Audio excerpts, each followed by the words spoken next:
Welcome to kids बच्चा TV. जंगल के सारे पक्षी दादी से कहानियाँ सुनने के लिए बड़े लालायित रहते थे। दादी की कहानियाँ सारे बच्चों को बहुत अच्छी लगती थी। सारे बच्चे दादी से एक ही बात कहते थे कि दादी कहानियाँ सुनाओ, दादी कहानियाँ सुनाओ। दादी भी बच्चों की बात को कहाँ मना कर पाती थी। दादी को भी कहानियाँ सुनाना बहुत पसंद था बच्चों को। ठीक है, सुनाती हूँ। तुम सब चुप हो जाओ और शांति से बैठ के सुनो। आज मैं कहानी सुनाऊंगी भगवान जगन्नाथ की। तुम लोगों को बहुत पसंद आने वाली है ये कहानी। तो बच्चों शुरू करते हैं, सब लोग ध्यान से सुनना। भगवान जगन्नाथ को भगवान विष्णु का अवतार माना जाता है। वे उड़ीसा के पुरी नगर में विराजमान हैं और अपने भाई बलभद्र तथा बहन सुभद्रा के साथ पूजे जाते हैं। भगवान जगन्नाथ की कथा भक्ति भाव, त्याग और दिव्य लीला से परिपूर्ण है। प्राचीन काल में नीलाचल क्षेत्र में इंद्रद्युम्न नामक एक महान और धर्मपरायण राजा राज्य करते थे। भगवान विष्णु के परम भक्त भी थे और उन्हें स्वप्न में भगवान विष्णु ने दर्शन देकर नील माधव के रूप में पूजे जाने का आदेश दे दिया।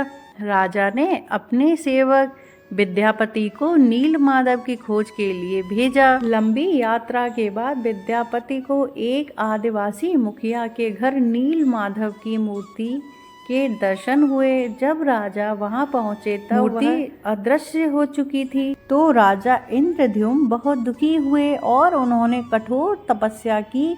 उनकी भक्ति से प्रसन्न होकर भगवान विष्णु ने आकाशवाणी की, कहा कि समुद्र तट पर तैरती हुई एक दिव्य लकड़ी से उनकी मूर्ति बनाई जाए।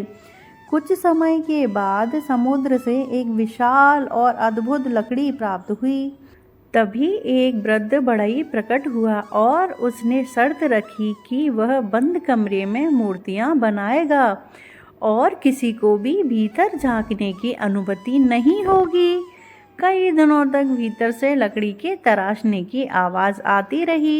एक दिन रानी को शंका हुई और राजा ने दरवाजा खोल दिया। जैसे ही दरवाजा खुला, वृद्ध बढ़ई अंतर्ध्यान हो गया। मूर्तियां भी अधूरी की अधूरी रह गईं। मूर्तियों के हाथ पैर स्पष्ट भी नहीं दिखाई दे रहे थे, परंतु वही रूप भगवान को प्रिय था। उसी रूप में भगवान जगन्नाथ, बलभद्र और बहन सुभद्रा की स्थापना की गई। भगवान जगन्नाथ का सबसे बड़ा उत्सव रथ यात्रा है, जिसमें वे अपने भाई और बहन के साथ भव्य रथों में सवार होकर नगर भ्रमण के लिए जाते हैं। यह यात्रा दर्शाती है कि भगवान स्वयं अपने भक्तों के पास आते हैं, चाहे वह किसी भी जाति, वर्ग या स्थान से ही क्यों न हो।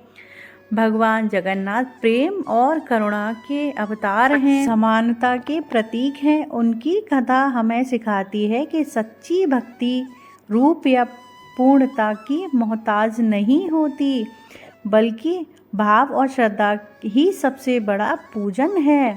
तो बच्चों क्या समझे, कोई भी छोटा या बड़ा नहीं होता। हम तो इंसान हैं। जब भगवान ने भेदभाव नहीं किया तो फिर हम इंसानों को भी कोई हक नहीं है। इसीलिए सबको मिलजुल कर साथ रहना चाहिए प्यार से। बच्चों, इन सबको तो कहानी अच्छी लगी और कहानी का सार भी समझ आया। क्या आपको समझ आया ये कहानी का सार? अगर आप सबको अच्छा लगा हो तो जल्दी से वीडियो को लाइक कर दो और चैनल को सब्सक्राइब कर दो। बेल आइकन जरूर दबाना, जिससे कि मेरी आने वाली कहानी आप तक जरूर पहुँचे। तो बाय बाय मेरे प्यारे बच्चे।